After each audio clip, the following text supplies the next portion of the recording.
Hello student, today we will start our macroeconomics chapter 5, that is theory of demand. What is the meaning of student demand? क्या definitely आप लोग बोलेंगे desire, नहीं desire तो इच्छा होती है, तो एग्जैक्ट मीनिंग क्या होता है डिमांड? मतलब demand means yes, there are the components, और मैं बोल सकती हूँ they are all these things are make demand. First, desire of the commodity student, फिर ability to buy it, then the third one willingness to buy yes it at the given time and at the given place, in the given time sorry and at the given place. Student ये 5 चीज़ें मिलकर demand बनती हैं. पहली आपकी इच्छा होनी चाहिए, दूसरी आपकी एबिलिटी होनी चाहिए, तीसरी willingness to buy for it, okay, आपकी विल होनी चाहिए, fourth at the given price, जो प्राइस है उतने में ही खरीद पाए, और फिर last in the given time, मतलब उस टाइम पीरियड में जब आपको उसकी ज़रूरत है. ये मिलकर बनता है क्या? Demand students. ठीक है, बहुत इंटरेस्टिंग चैप्टर है, अच्छे से पढ़िए, सब समझ में आएगा. ठीक है, तो मतलब मैं बोल सकती हूँ कि demands are with this all this elements demands make, है ना. हम बोल सकते हैं ना भाई कि हमारी इच्छा होनी चाहिए, पैसा भी होना चाहिए हमारे पास, हाँ, हमारी विलिंगनेस, एबिलिटी, और जिस समय पे चाहिए. Raincoat for example rainy season में, अभी रेनी सीजन चल रहा है तो रेनकोट अभी चाहिए, तो अभी काम आएगा. अब मैं ठंड पे रेनकोट लूँगी तो नॉट यूजफुल. तो इन the given time and eight the given price, और जितने प्राइस में अभी सीजन में तो डेफिनेटली उसका प्राइस हाई होगा, है ना. तो आगे देखते हैं, चलिए students.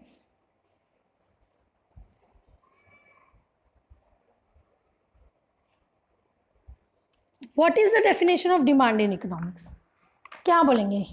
Demand is an economic principle referring to a consumer desire to purchase goods and services and willingness to pay a price for a specific goods or services. Holding or other factor constant, an increase in the price of a goods or service will decrease the quantity demanded and vice versa. Demand theory is an economic principle relating to the relationship between the consumer demand for goods and services and their price in the market. Demand theory form the basic for the demand curve which relate to consumer desire to the amounts of goods available. ठीक है, यहाँ पे बोलते हैं, देखिए ऊपर, holding all the factors constant, increase in the price of goods और service, decrease the quantity demand. Student, ऐसा होता है ना जी, किसी चीज़ का प्राइस बहुत ज़्यादा होता है तो वो चीज़ें कम डिमांड में होती है, जिसका प्राइस कम होता है उसकी डिमांड ऑटोमेटिकली बढ़ जाती है. बस यहाँ भी प्राइस के साथ क्वान्टिटी का इनवर्स रिलेशनशिप है. ठीक है स्टूडेंट्स, चलिए आगे देखते हैं. कॉन्सेप्ट्स ऑफ डिमांड, क्या बोल रहे हैं डिमांड? देखिए स्टूडेंट, यहाँ ये जो दिया है वो मैं आपको एक्सप्लेन कर देती हूँ कि ordinary the desire and demand are used interchangeably, एक दूसरे की जगह हम यूज़ कर लेते हैं. ठीक है, लेकिन देखिए यहाँ एक एग्जांपल्स है. Suppose you desire to have an LED TV but you don't have enough money to buy it, then the desire remain just a wishful thinking. तुम्हारे सोच रहे हो, ठीक है, एक थिंकिंग है, it's not a demand. But आगे देखिए क्या है आगे. The desire become demand only when, में लास्ट फोर्थ लाइन में आ गई, when you are ready to spend money to buy it. बोल रहा है पहले सिर्फ इच्छा थी, जब तुम रेडी हो उस पर खर्चा करने के लिए तो वो क्या बन जाएगी? तुम्हारी डिमांड. तो this is called student demand. ठीक है, आगे देखते हैं. What is law of demand? देखिए स्टूडेंट, ये एग्जाम पॉइंट ऑफ व्यू से भी बहुत इंपॉर्टेंट है और मैं आपको बता देती हूँ. Law of demand state that other thing remain constant, quantity demanded of a commodity increase with a fall in its own price and diminishes with the rise in its own price. देखिए क्या बोलता है, commodity increases with the fall in own price. अगर उस commodity का price कम हो जाता है तो उसकी डिमांड बढ़ जाती है, और वहीं बोलता है कि diminishes with the rise in own price, अगर प्राइस बढ़ जाता है तो उसकी क्वांटिटी की डिमांड कम हो जाती है. That is there exists an inverse relationship between price and quantity demanded. Student, quantity demanded मतलब द स्पेसिफिक क्वांटिटी, फिर से मैं रिपीट कर रही हूँ, क्वांटिटी डिमांडेड मतलब the specific quantity which you have to be purchase against that price जो तुम पे कर रहे हो. ठीक है, स्पेसिफिक क्वांटिटी. स्टूडेंट देखिए डिमांड कर्व का डायग्राम देखिए स्टूडेंट, ये देखिए, ये एक्स एक्सिस है और ये वाई एक्सिस है। देखिए यहाँ पे 1 2 3 4 5 थोड़ा सा पिक्चर में प्राइस, ये दिस साइड स्टूडेंट, जो वाई एक्सिस है वो क्या है, प्राइस, और एक्स एक्सिस क्वांटिटी। अब देखिए 1 2 3 4 5 है, ये भी 1 2 3 4 5। स्टूडेंट देखिए जब 1 प्राइस था, ये देखिए स्टूडेंट जब 1 प्राइस था, देखिए तब मैं यहाँ देखो इतनी डिमांड कर रही थी, ठीक है। जब प्राइस 2 हुआ तो डिमांड कितनी हो गई, दिख रहा है, इतनी कम हो गई। जैसे ही प्राइस 3 हुआ तो डिमांड कितनी हुई, इतनी। तो इसका मतलब क्या हुआ, डिमांड जैसे ही प्राइस बढ़ते जा रहा है कम होती जा रही है। देखो जब प्राइस 5 हुआ तो डिमांड 1 यूनिट बस जितनी रह गई। तो स्टूडेंट समझ में आ रहा है यहाँ कि there is when the price increases the quantity demanded decreases. तो इस तरीके से मैं आपको ये बताना चाह रही हूँ कि there is an inverse relationship between price and quantity demanded. Student ये समझ में आया आप लोग को, ये बहुत इंपॉर्टेंट है एग्जाम पॉइंट ऑफ व्यू से। प्लीज़ इसे अच्छे से पढ़िए, ध्यान से समझिए, और कोई डाउट हो तो you can ask me students, ठीक है। चलिए आगे देखते हैं। डिमांड एंड क्वांटिटी डिमांडेड मैंने अभी बता दिया, देखिए यहाँ नीचे लिखा है वो पढ़ लीजिए। Demand means possible quantities with the consumer is ready to buy at different possible prices, ठीक है। और क्वांटिटी डिमांडेड मतलब स्पेसिफिक क्वांटिटी टू परचेज। ये कॉपी में आप लोग लिखेंगे स्टूडेंट्स, क्या लिखेंगे, डिमांड और क्वांटिटी डिमांडेड। ये ऊपर वाला नहीं लिखेंगे, स्क्रीन में दिया है जो नीचे वाला डिमांड और क्वांटिटी डिमांडेड आप लोग में नोट करेंगे।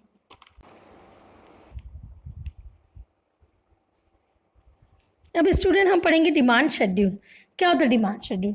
डिमांड शेड्यूल एक टेबल है स्टूडेंट, ठीक है। It is a table relating to the price and quantity demanded, price और क्वांटिटी जिसमें दी है। तो ये हम 2 तरीके से पढ़ेंगे। पहला इंडिविजुअल डिमांड कर्व, किसी एक जन की डिमांड की बात करें, फॉर एग्जांपल मेरी। और मार्केट डिमांड कर्व, मार्केट में मेरी भी तुम्हारी भी स्टूडेंट्स, है ना, और हमारे फैमिली वालों की, सबकी डिमांड आ गई उसमें। तो वो क्या हो गया, मार्केट की डिमांड हो गई। कोई एक जन तो नहीं है, बहुत सारे लोग हैं, ठीक है स्टूडेंट, समझ में आया? आगे देखते हैं। Individual demand schedule. देखिए स्टूडेंट मैं ये शेड्यूल से बता रही हूँ, ये टेबल से ऊपर जो ये जो लिखा हुआ है थ्योरी, ये सिर्फ आपको समझने के लिए। देखिए स्टूडेंट ये प्राइस ऑफ गुड्स एक्स दिया है और यहाँ क्वांटिटी ऑफ गुड्स वाई दिया है, दिख रहा है आप लोग को, ये 1 2 3 4 5 और यहाँ 4 3 2 1। देखिए प्राइस और क्वांटिटी का इनवर्स रिलेशनशिप है। जैसे ही प्राइस देखो 1 है तो क्वांटिटी 4 है, प्राइस 4 हुआ तो क्वांटिटी 1 हुई, दिख रहा है आप लोगों को स्टूडेंट। तो यही मैं बोलना चाह रही हूँ कि ये देखिए कि price of goods quantity of goods have an inverse relationship, यहाँ पे दिया है 3rd कॉलम में देखिए, ठीक है। पी एक्स, एक्स मतलब एक्स कमोडिटी की बात कर रहे हैं स्टूडेंट, और एक्स कमोडिटी की क्वांटिटी, क्यू मतलब क्वांटिटी की बात कर रहे हैं, ठीक है। फिर से बोल रही हूँ, पी एक्स मतलब किसकी, एक्स गुड्स की बात कर रहे हैं, और क्यू एक्स मतलब एक्स क्वांटिटी की बात कर रहे हैं, ठीक है स्टूडेंट। तो समझ में आया, पी एक्स और क्यू एक्स मतलब, ये आप लोग को कॉपी में नोट करना है स्टूडेंट्स, ओके। चलिए आगे देखते हैं। Market demand schedule. Market demand schedule में देखो, मार्केट मतलब एक जन की तो डिमांड नहीं होगी, तो यहाँ पे देखो कंज्यूमर, इधर देखिए पी एक्स और क्यू एक्स में क्या दिया स्टूडेंट्स, पी एक्स और क्यू एक्स में क्या दिया है, प्राइस ऑफ गुड्स एक्स, फिर एक गुड्स की प्राइस दी है, उसमें 2 कंज्यूमर है, एक कंज्यूमर ए और एक कंज्यूमर बी। देखिए यहाँ पे उनकी डिमांड को ऐड कर दिए तो मार्केट डिमांड निकल गई। कोई डाउट स्टूडेंट? आई होप कि नहीं होगा इसमें।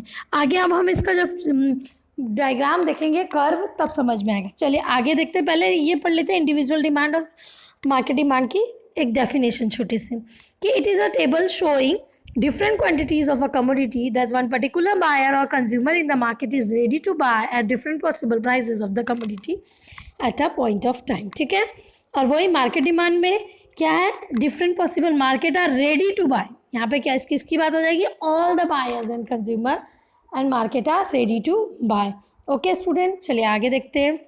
ये सब बाकी जो लाइन्स हैं वो आप खुद पढ़ेंगे स्टूडेंट, ये उसको एक्सप्लेन करते हुए हैं। अब demand curves and it's slope, इसमें अभी इंडिविजुअल डिमांड कर्व और मार्केट, अभी हमने शेड्यूल पढ़ा, अब उसी का कर्व पढ़ रहे हैं, डायग्रामेटिक प्रेजेंटेशन कैसे होगा। स्टूडेंट ध्यान से देखिए, देखिए ये वाई एक्सिस है, ये एक्स एक्सिस है, ये एक्स एक्सिस, ये वाई एक्सिस। ये देखिए वो जो हम शेड्यूल पढ़े थे जिसमें पहले में एक यूनिट में 4 थी, वही शेड्यूल को ये डायग्राम में लिया है। आप अपने कॉपी में लिखेंगे तो नोट डाउन करके देख लीजिएगा। तो देखिए ये डिमांड, ये जो ये पॉइंट को जोड़ रही है, दिख रहा है ये आपको, ये जो स्लोप डाउनवर्ड्स बन रही है जिसमें डी लिखा हुआ है जिस लाइन पे, ये सब की 1 4 और 1 स्टूडेंट, ये दिख रहा है आप लोगों को, ये 4 और 1, ये 3 और 2, तो ये जो है ये डिमांड कर्व है student. Demand curve slope downward, ये ऐसे स्ट्रेट बनी हुई ना, ये इंडिविजुअल किसी एक की बात थी स्टूडेंट। ठीक है, अब आगे देखते हैं।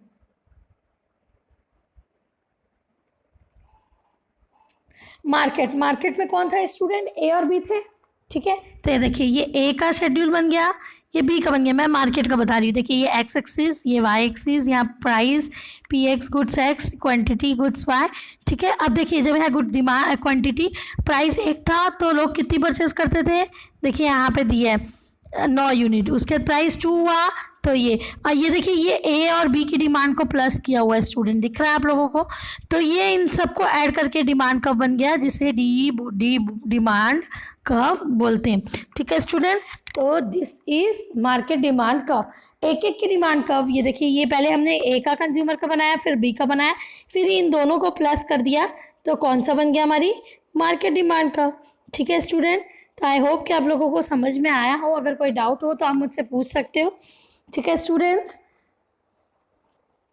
बहुत इंपॉर्टेंट चैप्टर है। If you have any doubt you can ask me. Thank you students.